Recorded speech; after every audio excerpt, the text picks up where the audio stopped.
दोस्तों नमस्कार, मैं संजय शर्मा। आप देख रहे हैं 9 PM। 5 गांव के जो चकबंदी पीड़ित किसान हैं उनमें हड़कंप की स्थिति है। दरअसल कल हमने पूरा मामला आपको दिखाया था कि किस तरह से जिला प्रशासन द्वारा नोटिस जारी करने के बाद 5 गांव के सैकड़ों किसानों में हड़कंप की स्थिति है। कल 5 गांव के सैकड़ों किसान एसडीएम घरोंडा से मिले थे। पूरी बातचीत होने के बाद एसडीएम घरोंडा ने फैसला लिया था कि दोनों पक्षों की आज बैठक की जाएगी। दोनों पक्ष जो है घरोंडा तहसील परिसर में पहुंच गए हैं। बैठक शुरू होगी। बैठक में क्या निर्णय लिया जाएगा, जुड़े रहें आप हमारे साथ। अपने आप में बड़ी खबर निकल कर के आ रही है। एक तरफ 3 गांव के लोग हैं, एक तरफ 5 गांव के लोग हैं। क्या फैसला होता है, जुड़े रहें। तब तक आप शेयर जरूर करते रहें। नरेंद्र राणा। आज दोनों पक्ष बुलाए थे एसडीएम ने, क्या फैसला हुआ? मैडम एसडीएम ने दोनों पक्ष बुलाए थे, दोनों पक्षों की बात सुनी। हमने कहा जी हमारा जो कानूनी प्रक्रिया के हिसाब था, जो हमारा बना वो हमें दिया जाए, जो उनका बना कानून के हिसाब था वो न मिलना चाहिए। मैडम ने दोनों पक्षों की सुन ली। मैं कहते हैं जी हमारी खरीद कहाँ तक पूरी होगी जी। सुप्रीम कोर्ट, हाई कोर्ट हम 2 बार केस जीत चुके हैं जी। तहसीलदार साहब से लेकर सुप्रीम कोर्ट लगा, जो उनको रकबा अलाट हो रहा, मैं अपने पर काबिल हो, हम अपने पर रहेंगे जी। ये आज हमारे तो डिमांड ऐसा जी। हम उनको एक बात मैडम जी को और बोली है, अगर किसी का हक मरता है, चाहे परचेजर हो, चाहे अपना दफा 42 में कोर्ट में अपना सुप्रीम कोर्ट अपना ले सके हो, किसी का हक नहीं मरना चाहिए। लेकिन हमारा हक हमारे को मिलना चाहिए। हम 60 साल से हमारे बुजुर्ग धक्के खाने फिर रहे। हमारे बेचारे कोई 4 किले मालिक, कोई 6 किले मालिक, 500 खाते हैं जी। हमारे चकबंदी करवाने वाले 500 हैं और ये तो 40-50 परिवार हैं जो सारे इकट्ठे करो जो करें। लेकिन हम कानून का मानने वाला आदमी है, कानून के तहत हम काम करेंगे और सबको उसका हक मिलना चाहिए। लेकिन हमारा हक नहीं मरना चाहिए। ऐसा है जी, जो उनका कानून के हिसाब से बैठता उनको मिलना चाहिए, जो इनका बैठता इनको मिलना चाहिए। झगड़ा ही नहीं कहीं बात का। तो फालतू जमीन बोने लग रहे, वो 700 एकड़ के करीब फालतू बोने लग रहे हैं। उस जमीन के लिए झगड़ा है भाई, वो फालतू बुत्ती रहे किसी डाल की, बस और कोई झगड़ा ही नहीं। मतलब दरिया बुर्दी का रकबा था, जमुना ने सारी जमीन गिर दी थी, सारा रकबा शामला दे हो गया था। तो हमारे बुजुर्गों ने इससे बेचा, अपने मन नहीं मन है मैं इससे बेचा है। उन्होंने बेचा, मान लो किसी 10 बीघे, ये अच्छी जगह देगा 50 बैठ के 100 बैठ के, कोई दौड़ रोकने वाला था ही नहीं। आज उनको छोड़ दो नहीं, तकलीफ हो रही। मेन रीजन ये है, इन्हें हिस्सा मान लो 50 बीघा हिस्सा खरीदा और बैठ के 100 पे 200 पे। आज सिर्फ मेन मकसद ये और कुछ नहीं है। और 448 किले दीक्षित वाड़ के ये बोरे जी और जी 448 दीक्षित वाड़ के बोरे जी, 148 श्यामला दे बोरे जी, 98 एकड़ सेंटर गवर्नमेंट के बोरे जी, 8 एकड़ बाल भवन के ये बोरे जी। ये बोरे इसका ठेका बना 300 एकड़ ये हमारे फालतू बोरे जो असल मालिक है जी।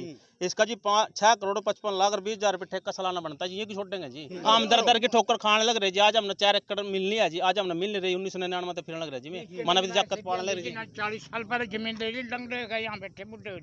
40 साल पहले क्या स्टैंप ड्यूटी दे रखी गवर्नमेंट। हमारे बुजुर्गों ने 1952 में जमीन खरीदी थी। उसके बाद ये 1965 में चकबंदी हुई थी, पूरी अलॉट हुई थी सबको। फिर इन आदमियों ने हमारे को बोने नहीं दिया, इनसे छुटती थी वो छोड़ दी जमीन। उसके बाद दोबारा 99 फिर हुई, हमारे को 1 बीघा भी नहीं बोन दे रहे। अब कितने की कार्रवाई होगी? हम तो 300-400 एकड़ की कब्जा कार्रवाई। प्रशासन ने 468 बताया, प्रशासन ने बताया 468 एकड़ में कार्रवाई होगी, जिसमें इनकी भी है जी। बस हम उनका एक भी मरला दाबना नहीं चाहते, उनका उन पे जावे, हमारा पावे। प्रशासन के हिसाब से, हमारे कानून के हिसाब से जो पूछा हमने मिले वो हमने मिल जाना चाहिए। और रायपुरा से ही होगी। और ये हमारे गांव रायपुरा भरतपुर, ये कालराम सारे वहीं के हैं। ये धक्के से है ना, इन्होंने हमारे ट्यूबवेल भी तोड़ दिए और ज़मीन में हमारे को घुसने नहीं दे रहे। इनका बेईमाना है। इन्होंने 5 किले खरीद रखे, 25-25 किले बोरे, और इसको अब होने नहीं दे रहे ताकि झगड़ा रहे। तो एक पक्ष आपने सुना, अब दूसरे पक्ष के किसान जो हैं वो हमारे साथ मौजूद हैं। उनसे जानते हैं आज क्या निर्णय हुआ। एसडीएम घरोंडा ने दोनों पक्षों को आज 12 बजे बुलाया था। करीब आधे घंटे तक दोनों पक्षों के मोजीज व्यक्तियों के बीच बैठक हुई। क्या फैसला हुआ जी, क्या निर्णय हुआ? इसमें जी एसडीएम साहब ने ये फैसला लिया कि एक पक्ष के कहने से और हम ये कब्जे जरूर करवा रहे हैं, दूसरे पक्ष की हम बिल्कुल नहीं सुनने जा रहे हैं। और उनका कहना यह है कि अगर दोनों पक्ष की कोई सहमति हो तो भाई मैं सुनने के लिए तैयार हूँ। अब दूसरा पक्ष सहमत क्यों होगा? उनने तो ठगी कर रखी जमीन की, और वो तो ये चाह रहे जितनी जल्दी वो ठगी इनकी सिरे चढ़े वो सिरे चढ़ जाए, तो इसलिए वो सहमत क्यों होंगे। और रही बात दूसरे पक्ष की, वो एसडीएम साहब सुनने के लिए तैयार नहीं है, ना इंतकाल देखने के लिए तैयार। 3-3 बार सीएम साहब ने कमेटी बनाई, ना उनकी रिपोर्ट पढ़ने के लिए तैयार, ना उन रिपोर्टों को मानने के लिए। दूसरा पक्ष कौन, मतलब आप लोग? हाँ, आप लोगों की बात नहीं सुनी जा रही? हाँ, कोई बात नहीं सुनी जा रही जी। हमने जबकि रिपोर्ट भी दिखाई, सीएम साहब ने जो कमेटियां बनाई वो भी हमने दिखाई जी। ये देखो कमेटी की रिपोर्ट देखो, ये भी लागू नहीं करी पटवारियों ने। अगर सीएम साहब की बनाई कमेटी की रिपोर्ट भी लागू नहीं होती तो बताओ किसकी होगी? तो अब तो कब्जा कार्रवाई होगी फिर क्या, मतलब अब क्या ऐलान आपका, क्या फैसला है? हमारे पास तो अल्टरनेटिव कानून का है जी, हम हाईकोर्ट जाएंगे। हाईकोर्ट जाओ। हाईकोर्ट जाएंगे। जी भाई, क्या फैसला हुआ? आज चकबंदी पीड़ित 5 गांव यहाँ इकट्ठे हुए थे। कल हमारी एसडीएम मैडम के साथ मीटिंग हुई थी, और उस मीटिंग में मैडम ने दूसरी पार्टी को भी आज बुलाया था 12 बजे। लेकिन मीटिंग 12 बजे शुरू हुई, पंचायत में कोई निर्णय नहीं लिखड़ा। जिन्होंने एमपी साहब के निवास पर जबान करी थी, बलजीत राणा मृतपुर कला, वो पंचायत में नहीं आए, दूसरे आदमी आ रहे थे। पंचायत में कोई निष्कर्ष नहीं लिखड़ा, पंचायत विफल गई। जो पंचायत में एमपी साहब के सामने बात हुई थी भी थारी खरीद देंगे, 1948 की खरीद पूरी करेंगे, वे लोग उस बात तक मुकर गए, हमारी ऐसी कोई बात नहीं हुई।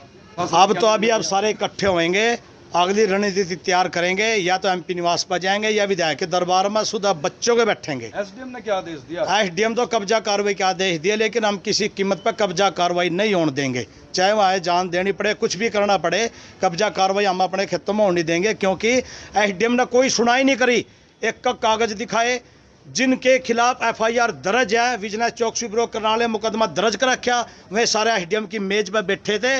उनके खिलाफ ना तो कोई कार्रवाई हो रही, ना हमारी रिपोर्ट देखी, हमारे कोई कागज एसडीएम गरोंडा ने देखे नहीं, ना कोई एमपी की बात सुन रहा, ना कोई विधायक की सुन रहा। बिल्कुल एक तरफी कार्रवाई चल रही है, और कब्जा कार्रवाई के आदेश हैं। लेकिन किसी भी कीमत पे ये किसान खड़े सारे, हम कब्जा कार्रवाई होने नहीं देंगे। अभी सलाह करेंगे, क्या सलाह होगी उसके बाद आगे रणनीति तैयार करेंगे।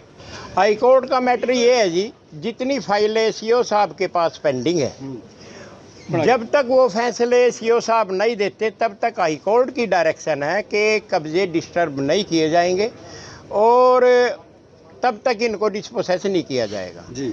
लेकिन इसमें सुनवाई की तारीख लग रही 26/5, जबकि इन्होंने डिस्पोसेशन के लिए नोटिस काट दिए 25 के और 26 के। जब तक कि 26 में सुनवाई नहीं लगी, अब तक तो उसके फैसले ही नहीं हुए।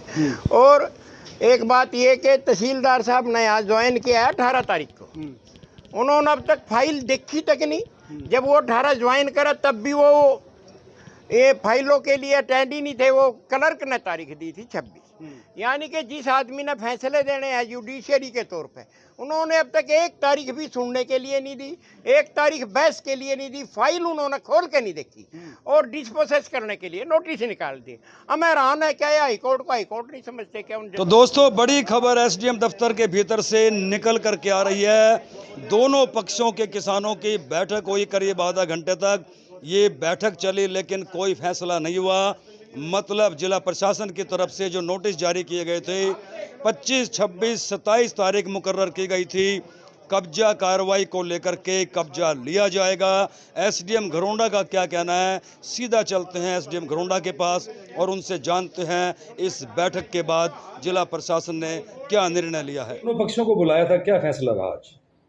कल हमने एक पक्ष को बुलाया था, और जो कि काबिज है और जिनसे हमने कब्जा कार्रवाई जो है लेनी है, तो उन्होंने ये कहा कि हमारी दोनों पक्षों की आपस में बातचीत हो गई है और दोनों का एक पंचायती हमारा जो है फैसला हो जाएगा जी। इसलिए आज हमने दोनों पक्षों के 10-10 लोगों को बुलाया था जी। आमने सामने बिठा के बात की गई, जिसमें ये निष्कर्ष निकला है कि फिलहाल उन दोनों में कोई सहमति इस तरह की नहीं बन पाई है। तो कब्जा कार्रवाई कब से शुरू हो जाएगी मैम? देखिए, जल्दी ही इस पे आगे जो है जैसा भी रहेगा नियमानुसार निर्णय लिया जाएगा। अभी देखते हैं, अभी हम जो है अपनी तैयारी जो है देख रहे हैं, जो भी इसके लिए हमें जो तैयारियां करनी है वो तैयारियां कर रहे हैं, और इनके आपस में इनको बिठा के भी एक बार बातचीत करके कोशिश की जा रही थी कि शांतिपूर्वक ढंग से ही ये जो है प्रक्रिया पूरी हो जाए। तो कुल कितनी भूमि पर कब्जा लिया जाना है मैम? तकरीबन 400 एकड़ भूमि में कब्जा लिया जाएगा। नहीं, ऐसा नहीं है। जो भी उन्होंने दस्तावेज दिए हैं वो सारे उनके देखे गए हैं। कुछ जो हैं वो कंसोलिडेशन ऑफिसर कम तहसीलदार के पास केसेस पेंडिंग हैं, उनमें भी उन्हें अगली तारीख दी गई है और उस तारीख पे फैसले के बाद ही कार्रवाई की जाएगी। तो हम पूरी तरीके से रिकॉर्ड के अनुसार और नियम के अनुसार ही कार्रवाई जो है वो अपनी कर रहे हैं।